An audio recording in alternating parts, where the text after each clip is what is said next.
Chen et les enfants sont revenus. Waouh, c'était dur. On est passé par toutes les émotions, la tristesse et la joie. Ils sont revenus d'un endroit sombre, ils n'ont plus de maison, plus de père, plus de sœur, mais ils sont revenus vivants. 10 jours après leur libération des griffes du Hamas, Chen Goldstein Almog et ses 3 enfants, Agam 17 ans, Tal 11 ans et Gal 9 ans, tentent de réapprendre à vivre après avoir vécu un cauchemar à Gaza. Déjà, ils ont très peur dès que quelqu'un fait un mouvement. Ils sursautent au moindre bruit. Quand il y avait du bruit, les terroristes sortaient directement leur kalachnikov. Notre petit-fils a même plaisanté en disant que l'un d'eux, un jour, était arrivé en tenant sa kalachnikov à l'envers. Ça fait quelques nuits que je dors avec eux. C'est la première fois qu'ils ont demandé à dormir avec vous. Ça n'était pas arrivé depuis qu'ils étaient petits, n'est-ce pas ? Un ami est venu ici avec ses 2 petits chiens et les enfants ont joué avec. Ils couraient partout et juste ici, ils ont retiré les coussins du canapé.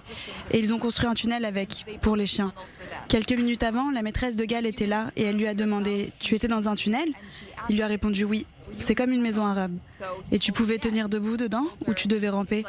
Non, je n'ai pas eu à ramper, je tenais debout. Parlons maintenant des bombardements. Ces bombardements qui effraient terriblement les enfants. Les enfants en parlent moins, mais ça les a achevés. Ça les a complètement achevés. Les bombardements ?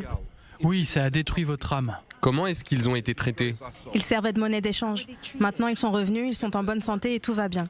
Le matin de leur enlèvement à Kfar Aza, Chen, son mari Nadav, se sont réfugiés dans leur pièce sécurisée. Chen a raconté que les terroristes faisaient comme chez eux dans le kibbutz. Tout était calme. Les terroristes ont choisi une voiture et ont traversé la frontière avec. Ils ont ouvert le coffre et ils ont mis les corps à l'intérieur avant de continuer leur route. En voiture ? Agam a dit à ses frères de regarder devant eux et pas derrière. En 7 minutes, ils étaient à Gaza. Quand l'armée est arrivée dans la soirée, ils ont découvert que Nadav, le père, et Yam, la fille aînée, avaient été assassinés. Pendant les 51 jours où ils étaient retenus en otage, on s'est inquiété de savoir s'ils étaient au courant du décès de leur père et de leur sœur. Ils savaient que Nadav avait été très gravement blessé et quant à Yam, Chen avait compris qu'elle n'était plus en vie. La manière dont ils ont appris leur mort à Gaza est terrible. De temps en temps, les terroristes leur laissaient écouter un peu la radio. Ils ont entendu Giora, leur grand-père, parler de la mort de Yam et Nadav. Tous les matins, je viens ici, devant ces photos qui nous ont été données pour la Shiva. Et je pleure devant Nadav et Yam.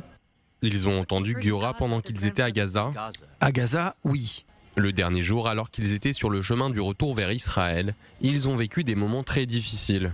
Agam m'a dit qu'il n'avait plus peur avec la Croix-Rouge lorsqu'ils étaient en captivité parce que la Croix-Rouge, vous savez, ils n'ont pas d'armes, ils n'ont rien, ils se déplacent en voiture. Mais pourquoi avait-elle peur de la Croix-Rouge ? À cause de la foule autour, ils avançaient mais personne ne les protégeait, ils pensaient, ils ont cru qu'ils allaient être sacrifiés. Chen, Agam, Tal et Gal sont rentrés chez eux et ont découvert qu'ils n'avaient plus de maison et que leur kibbutz avait été presque entièrement détruit. Pensez-vous pouvoir être à nouveau heureux ? Comment ? On choisit la vie. Tant que nous vivrons, nous garderons en nous les injustices et la douleur. Nous n'oublierons pas. Si on arrive à trouver un équilibre entre la consolation et l'entraide et du temps pour nous, pour digérer notre chagrin, alors oui, nous pourrons vivre une vie plus ou moins correcte. Mais d'abord, il faut ça. Le retour de tous les otages. Mais vraiment tous, Jusqu'au dernier. jusqu'au dernier.